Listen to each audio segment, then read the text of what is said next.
Hello everyone, welcome to MRM Sportsman. I'm your host, Ronald M. Let me do the honorable thing I can do as a Chelsea fan. Man, this is for Arsenal supporters. This is for Arsenal FC, man. Arsenal are the real deal this season. The real McCoy. They are tightly, yes, they're not favorites, but then they are definitely tightly contenders. So any Arsenal fan who has been shying away from saying, no, we're in for the title, you are in for the title. Whether you like it or not, we are giving you the stigma now. It's high time to say, indeed, we believe. Arsenal with Jesus and Angel Gabriels. Now, let me go there. Arsenal with Jesus and the front three and the defense men. You guys have made us believe that you are in the conversation for it. I can't believe. I guess this is the effects of COVID. Let's put it that way. I remember someone saying to me, COVID came to change the world, and it has definitely changed the world. We now live in a world where Arsenal are title contenders. I mean, that's shocking. That is shocking, guys. That's shocking. But nonetheless, man, we have to give it to Arsenal. Yesterday, they were impressive against Liverpool. I called it the big one for them because obviously the previous results from previous seasons haven't gone Arsenal's way. They've always been at the end of a trapping, if I can put it that way, politely. But this time around, man, they were impressive. Arsenal controlled the game against Liverpool. I mean, if there's one thing Klopp is known for, is to try and control the game. You've seen prime Klopp versus prime Guardiola. When the teams play, how they control each other, they battle to control the match. And Arsenal are in that conversation of controlling games against big teams. I think they did it against Manchester United. They got unlucky. They did it against Spurs already. They won the match. And they've done it against Liverpool. They've won the match. I think for me, this might be just the best Arsenal side we've seen post the Invisible era. This, everyone, okay, maybe there are one or two players I can say that are almost world class, but then every other player is quite good in that position. The way Arteta is setting up his team. Yesterday, one thing that impressed me the most yesterday was Xhaka. I know he's come under a lot of stick lately, but then the way he kept his head in the game, because I thought at some point the Liverpool players might try to target him and wile him up so that he can get a red card, and do what Xhaka does best. But then they were so impressive, man. They were so impressive. Everyone in the pitch was impressive. The goalkeeper was impressive.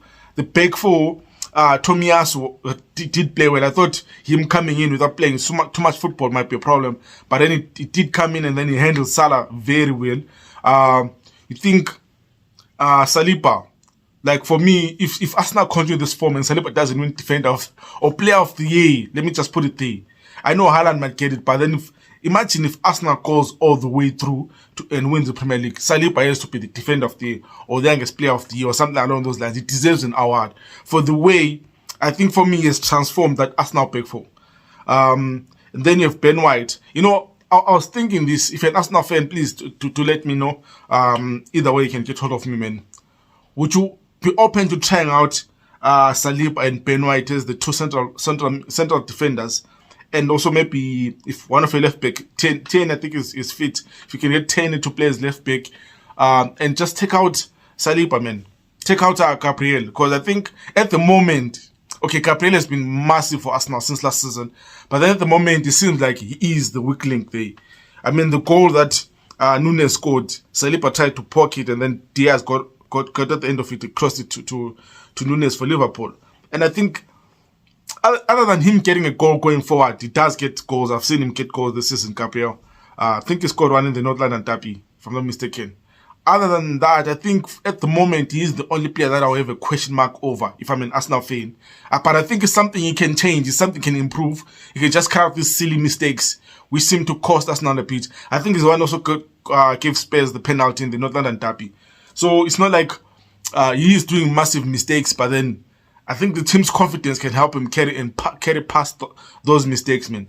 But nonetheless, Arsenal fans, I know I normally banter you that even won the Champions League, you lost the Europa final, but then this season, this good performance of Arsenal deserves a trophy at the end of the season. Will it be Premier League or FA Cup or League One Cup or even the Europa League, man? They deserve. Arteta, I think for what he's done. I think this month we can count it out. Arteta is going to be the manager of the month, because if you win your derby and then you beat Liverpool again back to back in the same month, you deserve to be coach of the month. And I think Saliba deserves to be player of the month as well, because he's been massive in these 2 games, man. No, I'm actually impressed with Arsenal. I think, the front three will get, obviously, your Saka, your Martinelli. And let's just talk about Martinelli, guys. That kid is good. When people say a player is good and then never pay attention to him, you think, nah, it's just another young player who's being hyped up, but won't live to expectation. I think yesterday, he did live to expectations. There's a part, was it for the 3rd goal or not? There's a part where he actually drags, where he wipes the floor with Henderson and Trent, man. It was in the first half, because Trent was up the second half. I think that part alone, bruh, like the confidence of these young players Arteta has. As a Chelsea fan, I envy that. I can't believe this, but I envy that. Man, when Martinelli gets the goal, you never know what to expect now. It's going to be brilliant, but then it's comfortable dribbling. I think that's the key with Arsenal's front three. It's not like one is just a destined cross off the ball, or they can take it to the box. They can take a man on and try to win that foul. I think, what can you say? Saka, again, for Saka to step up with that penalty for the 3rd goal, yes. The penalty was the 3rd goal. For Saka to step up for that 3rd goal, man. Of course, it was, for me, a soft penalty, but then, if you are Premier League title contenders, I think it deserves to have some luck go your way.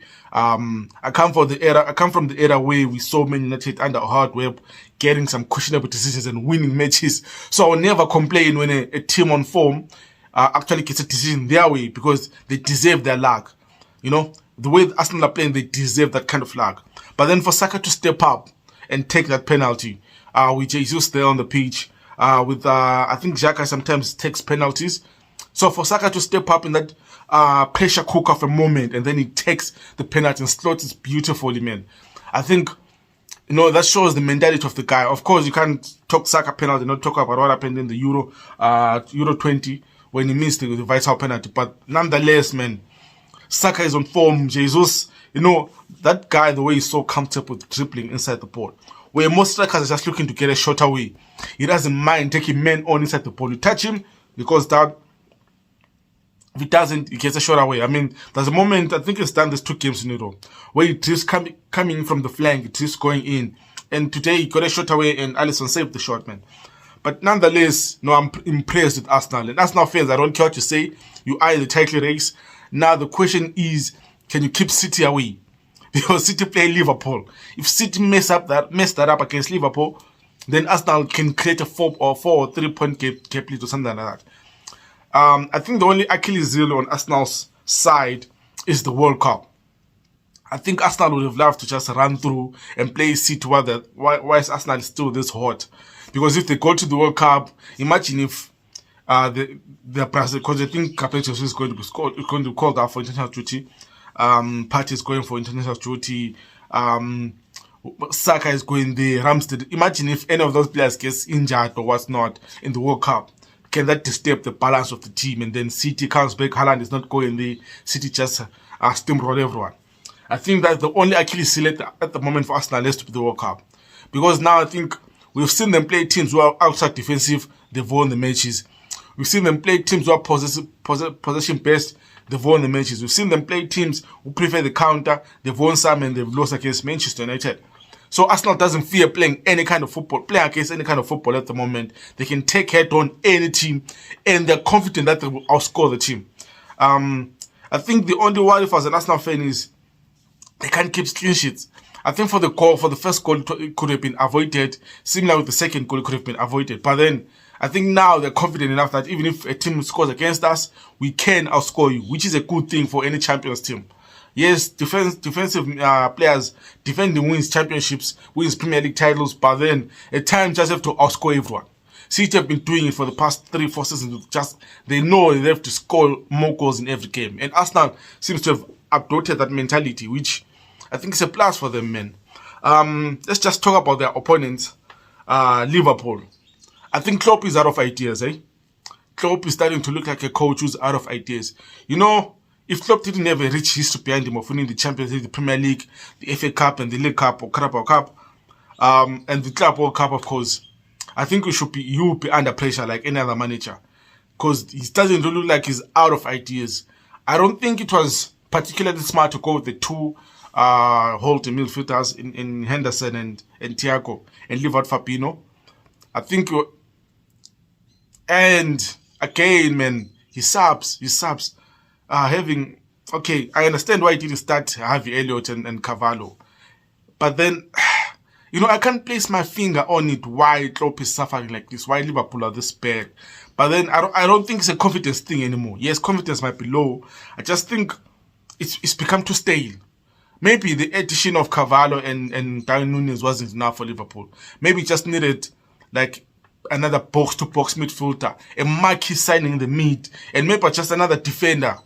Maybe to fight Trent for his position.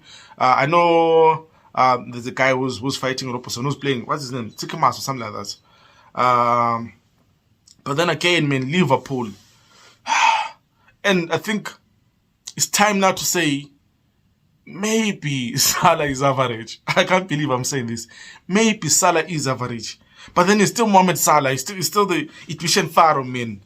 He's won the golden boots how many times. He's currently has the Premier League the record for most goals scored, Premier League goals only in a season, which is 32. But then it doesn't look like the Salah I know. It doesn't look like the Salah we know. It doesn't look like the FPL asset we all would own, put the armband on and just forget about it, man. It just looks so out of the game. I mean, I saw Tomiyasu winning his first bet against Salah. How many defenders can say that the moment Salah takes them on, they manage to take the ball away from them? I don't know if it's form or not, or they just don't believe in what Klopp is saying anymore, man. Now they're beating teams with respect to beat. They did manage to beat Rangers, but then the Rangers is a poor side. But I would have expected that against this Arsenal team, Liverpool would have got at them. Play that rock and roll football where they just pressing you. It's all non-existent at the moment. And next game week is against City. Imagine if City wipe the floor with Liverpool. Imagine if they score like 6 goals, what they did against United. I think that would be just damaging for Klopp. That would be ultra damaging for Klopp. And this team are not up for this game. And now they have to go to Rangers and win that game for the Champions League group.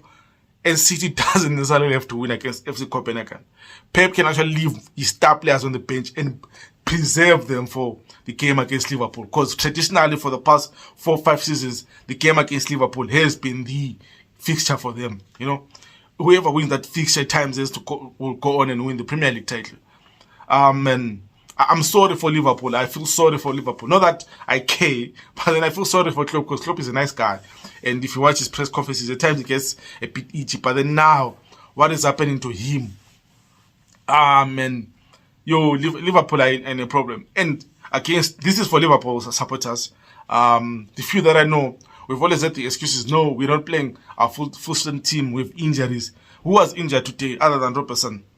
Who was injured? Who was out today? And he played his most attacking team. Firmino did come in and get a goal, yes. But then other than that, the only worry for them now is Diaz is injured. Because Diaz is got an assist. He has always looked deadly for Liverpool this season. I mean, if it was Salah who had got injured, I don't think most Liverpool players would have cared. Okay, they would have cared, but then they wouldn't have tried foul. The fact that it's Diaz who's injured now brings a whole dynamic, because on the flank, I think is the most effective so far this season. I don't think Jota will be that much effective on the flank. No, with Firmino. Núñez has shown that he is a number 9. So again, man.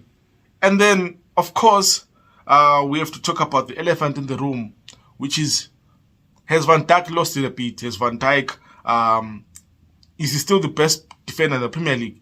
I think Saliba would give him a run for his money. I think Diaz at City would give him a run for his money now. That whole team has just lost it a bit. I think maybe playing high octane football for the past 5-6 seasons is coming back to haunt them now.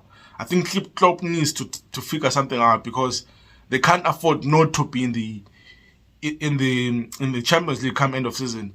And you remember last season when they lost to Madrid in the final, they did say they would be playing against in this year's final. So that's a pressure on itself. They need to get out of the group. They need to try and go all the way in the Champions League for them to salvage the season already, I feel like, because they are 14 points behind Liverpool, behind Arsenal. So for them to salvage the season, really, they have to win the Champions League. which is such a shame, because I don't think that will happen anyway. But yeah, as a Chelsea fan, I think we need less and lesser competition for the top four, and Liverpool don't seem to be that competition at the moment, man. So that's it. Then let's talk CR7. CR700. I mean, 700 carrier goals. Like, that's so crazy. That's so crazy. 700 carrier goals. Just think about it for a second. Most players won't even play 700 carrier goals, 700 carrier games. Most players won't even, no, it's not 700 carrier goals. It's actually 700 goals, club competition goals. Let me put it that way. He scored 700 goals whilst playing for a football club. Not necessarily including the country, but then just for club. He's playing for Sporting, Man United, Real Madrid, Juve, and Man United again. I mean, that's so crazy. Those are crazy numbers. You know what CR7 with the 700 club goals is doing?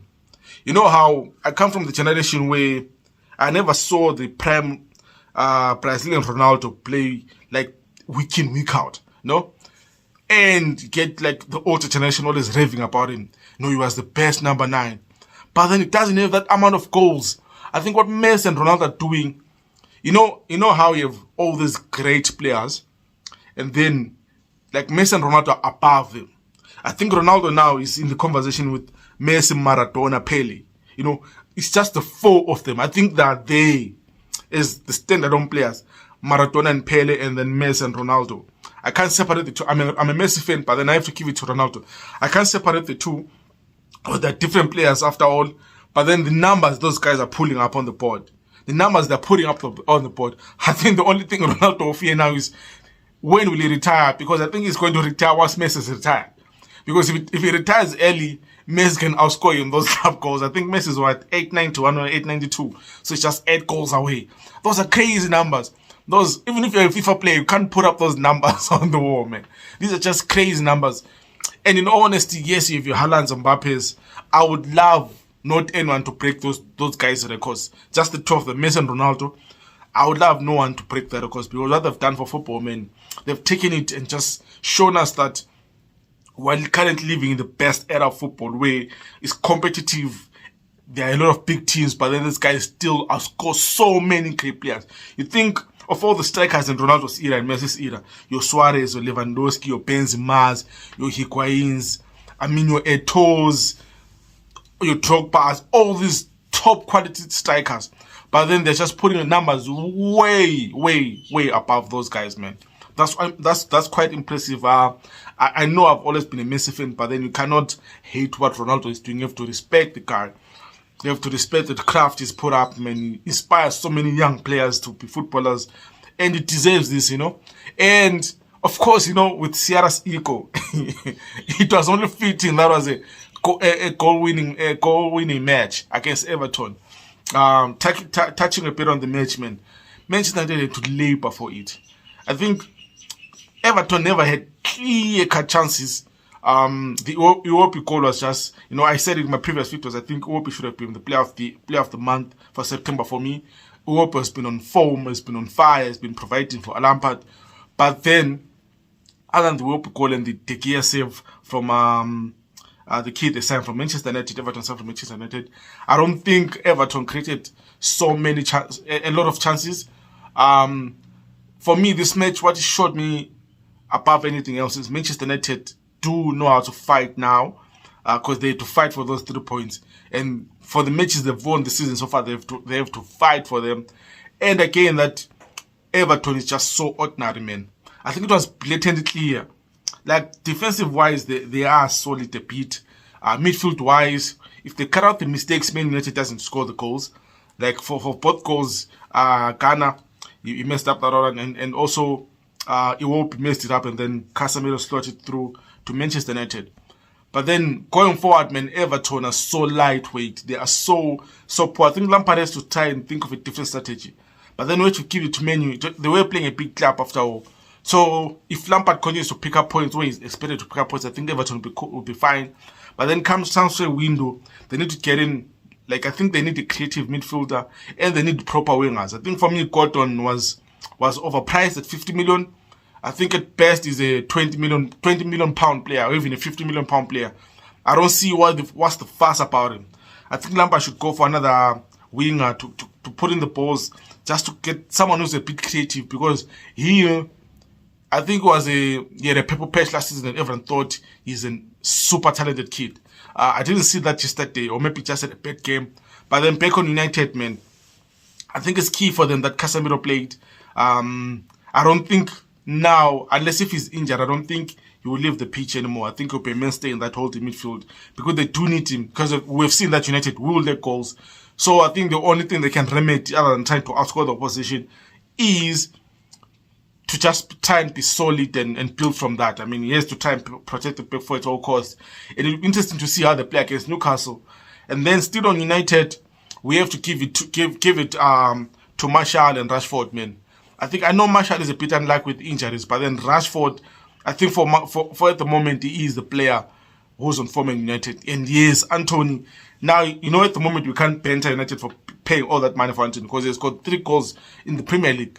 3 in a row for me. The first Man United player to do that. First United signing to do that anyway, in his first 3 games. So that was quite impressive. But nonetheless, man, it was an okay, boring match. I think it was an okay, boring match, but United did get the 3 points, which they massively need for their fight for the top 4. And then Fulham, West Ham won 3-1. Back-to-back victories for Moyes. Now, that is a solid performance. I think they deserved it. And then also, my Crystal Palace. I'm a Chelsea fan, but then I have a soft spot for Crystal Palace, as I've said.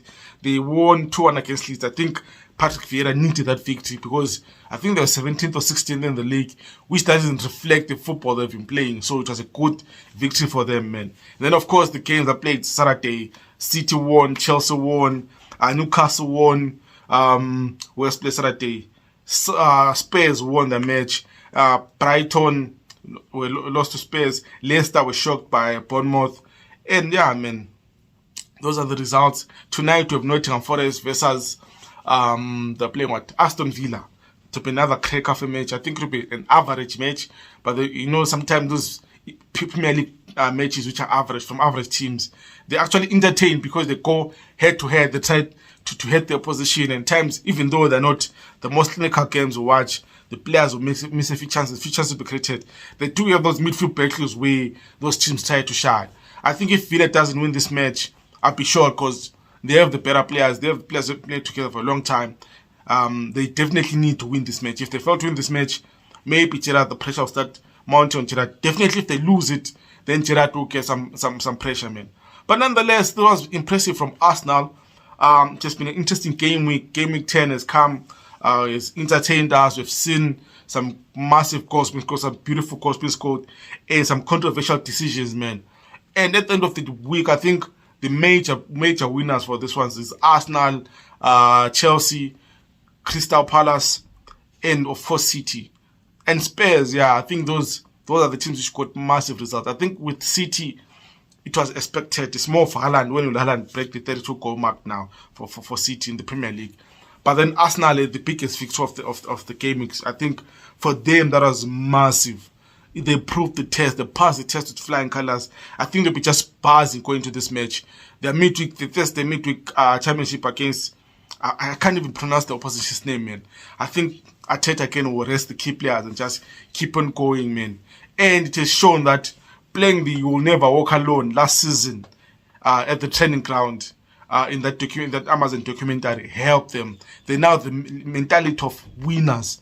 You know how "You'll Never Walk Alone," that theme song for Liverpool in the Champions League match or in the Premier League match against big teams, when the supporters sing it, Liverpool will do wonders, man. I think playing that for Arsenal last season actually helped them this time around, because they do look like champions. They play like champions. They have the champions mentality, and they look bright, man. Guys, I've enjoyed Game Week 10. Don't forget to subscribe and like and subscribe to the channel. Subscribe to the channel, like the videos, man. I'm going to put out more content. I can't wait to preview Champions League and, of course, Game Week 11. For now, let me sign out. I'm your host, Ronald Dem. Cheers.